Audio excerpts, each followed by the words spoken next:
Transmitter দুটো ট্রান্সমিটারই চুরি হয়ে গেছিল।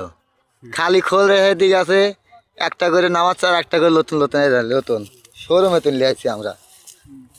এই যে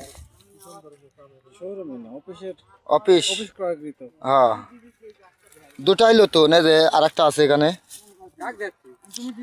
ভোদায় ভিডিও করতেছি, চোর চুরি করে দেখাচ্ছি। এই রে এগুলো উপরেই ছিল, এরমই সব কিছু নিয়ে গেছে, খালি এটি খালি ফেলা ঠিক আছে।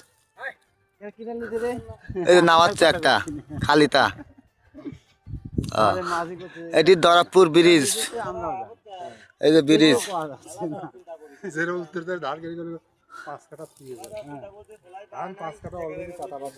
ফেলা দিয়ে লাগছিল না ভাই, শালা